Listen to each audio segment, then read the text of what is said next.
the most famous lawman you have never heard of. I was watching TV last night. American pickers. They're in Tennessee. Went to a bloke's place. The guy collected stills.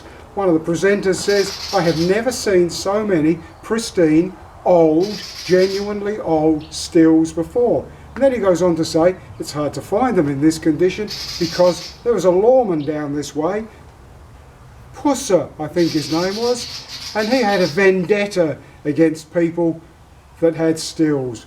Now, the story was sort of like, these people are only just trying to make booze in their back gardens for themselves, and here was a policeman who had a vendetta, a cruel vendetta against stills. Well, it's not really the true story. Have you even heard of Buford Pusser? I don't know. I really don't know how to tell this story, because how do you keep it short? Maybe there should be a 1-hour documentary about the bloke. You've heard of Wyatt Earp and all the films about Wyatt Earp and the mythology around Wyatt Earp. Everybody's heard of Wyatt Earp. You go and see a kid that doesn't even know about westerns. He's probably heard of Wyatt Earp, heard the name. But who's heard of Buford Pusser? Born in 1937 in Tennessee. Tried to join the Marines, got knocked out of the Marines because he had asthma, became a wrestler, 6'6", big burly bloke he was. His dad was the sheriff of Adamsville in Tennessee. So after a few years, 1959 by the way, Buford marries Pauline, gets married in 1959, goes back home and decides he's going to get into law enforcement and becomes a good copper, gets elected, of course, gets elected to be sheriff. And what happens is, yes, he's a pretty tough guy. He comes down pretty hard on crime. But one of the things he really gets stuck into is the Dixie Mafia. Now, the thing about the Mafia is that they like to make you think they don't really exist. They're like outlaw bikers. They want you to think that they're good guys at heart. They're like Ned Kelly, where people say, oh, they're just misunderstood. They're not just, they're criminals. They're involved in prostitution. They're involved in extortion. So he got stuck into the Dixie Mafia. Now, down south, in the 50s and 60s, crime and law enforcement, corruption, what a nightmare it was. I'm going to get a tiny bit sidetracked here. How bad was the Dixie Mafia? In 1983, the FBI were trying to stamp out corruption in the Dixie Mafia, and in 1983 they indicted the entire police department. It's Harrison County. 83, the entire police department, from the highest ranking to the lowest ranking to the clerical officers, were all bent and all got indicted. So what do you think it was like in the 60s? So anyway, here we have Buford Pusser trying to be a good sheriff and stamp out crime, and the Dixie Mafia didn't like this, so they made attempts on his life. And in January of 1967, he was shot at. All these different things happened, but in January of 1967 they actually manage to ambush him, and he is shot 3 times. They never find out, they never catch who did it, person got away, but he's a big tough guy and he survives 3 gunshot wounds. So when they say in American Pickers he was a bit obsessed with crime and stills and alcohol, well, January of 67, as a serving law enforcer, a genuine, serious attempt is made to assassinate him? You've heard nothing yet, because in August of that same year, he's out driving with his wife. He's got the wife in the car, going for a drive, and he is ambushed. They know the weapon used was an M1 carbine, 30 caliber. Look it up if you're an automatic, semi-automatic weapon. Fires as fast as you can pull the trigger, 30 caliber. And his car's riddled with bullets. His wife is killed because he's driving and they're shooting at a moving driving car. He gets hit again 3 times in the face. Virtually blows his jaw off. He spends 3 weeks in hospital, has facial reconstruction surgery. And so after that date, August 67, would you have something of a vendetta against crime and crime gangs? The guy became so famous at the time, 67, he's got a bit of a reputation fighting crime, and he's in all the national papers because the Dixie Mafia, organised crime, is trying to kill a law enforcer, and then they actually kill his wife. So what happens is Don Joe Baker, an actor, don't know if you've heard of him, he makes a movie called Walking Tall. When this movie was made, massive success. It's such a massive movie. Today, go look up Walking Tall, the original, and you will see it is today, it is a cult classic. How big a film was this film? The film then generated 2 sequels. It generated a TV documentary, it generated a TV movie, it generated a TV show. Wow, that's not bad, is it? That's pretty impressive. But mind you, in 2004, Dwayne Johnson, The Rock, he then decided to make the movie of Pusser.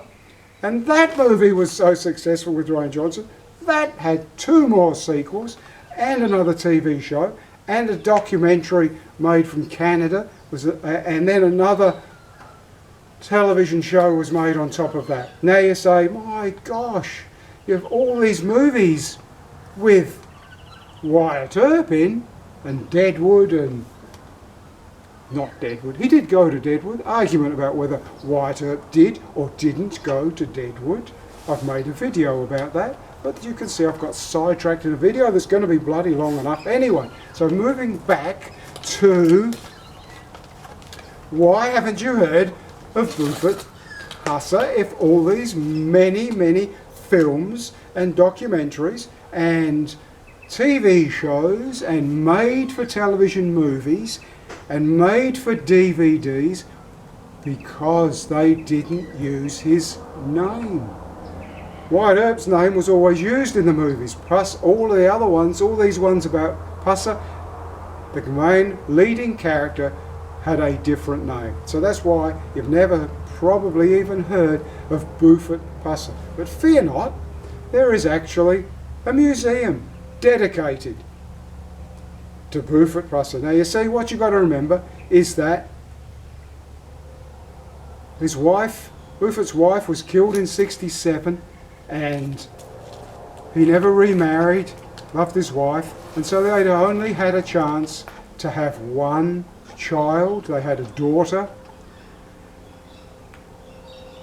She inherited the family home at Adamsville, Tennessee, and she turned that into the Buford Pusser Museum, and she ran it for many years until she passed away, 2018 I think.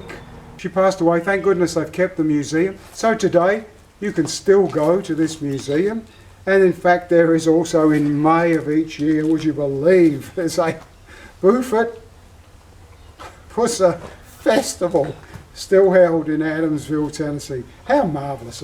A festival about the biggest law enforcement officer you have never heard of. So what happened?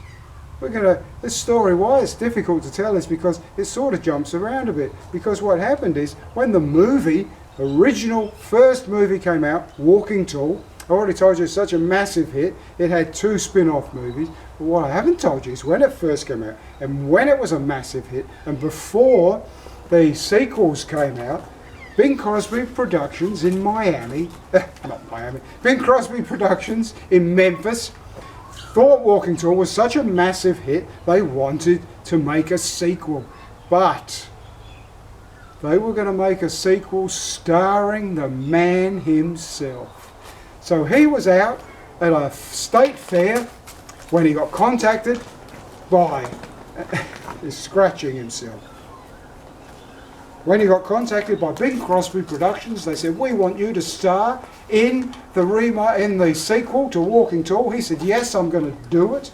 He had a souped up, just like you see in the movies, you know, you've got to have a souped up V8 to track down and get the bootleggers. and he had a brand spanking new souped up Corvette.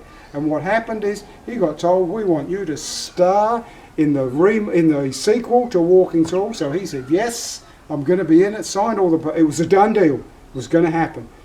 And he was at the state fair and he got into his car and he headed home. His daughter was in another car following behind, and she came round a bend. He'd run off the road, he's crashed, and he was dead. And it is alleged there was no post-mortem done. It is alleged he'd been drinking at the state fair, and then some people say, hey, he was so down on the stills, how come he was drinking? Well, you should never drink and drive. There's no excuse for that. But he was against illegal stills, illegal alcohol. That doesn't mean he couldn't have a legal drink himself, but he shouldn't have been drink driving. No post-mortem was done. Don't know what his blood alcohol was, if it was at all. The very fact that his daughter was following close behind tends to rule out Dixie Mafia being involved, fiddling with his car, causing a crash. It looks like it really was just exceeding the speed limit, running off the road and crashing and being killed. So when I speak about the fact that there was no post-mortem, you know, when his wife was shot and killed in '67, there was no post-mortem done on it. It was pretty clear that 30 caliber, thought to be semi-automatic carbine. He was shot in the face 3 times. He nearly died. He was in hospital for 3 weeks. Seems pretty cut and dry. So let's jump to February of 2024. February of 2024. The FBI exhumed his wife's body, Pauline, because her murder has never been solved. It is still classed as an open, cold case. And so in February of 2004, Pauline's body was exhumed to see if a post-mortem, which had never been done at the time, could reveal anything that could lead to the apprehension of the offenders. You would think 40 years later, it's unlikely anyone's going to be still alive that was involved. This is such a long story because Buford himself has suspicions as to who was involved in the killing of his wife. That person was arrested for another murder, served a life sentence in prison for another murder. So the movie Walking Tall came out in '73. Pusser himself died in '74, having just been signed to do the remake of Walking Tall. I think it's really one of the most telling things I'm going to end this video with is that due to restrictions on how many times you can be elected and serve as a peace officer in Tennessee, Pusser had reached a point where he was no longer eligible for re-election as sheriff. So when the ballots were checked and counted, the majority of voters had written his name on the ballot and re-elected him. And so he got re-elected in a technicality, I guess you could say, because he wasn't eligible to be re-elected. He wasn't on the ballot to be re-elected, and people went and wrote his name on the ballot paper, and that is how he got re-elected. So there's the story of the most famous lawman you have never heard of. You can go off and do all manner of research on so much of those topics. Buford Pusser.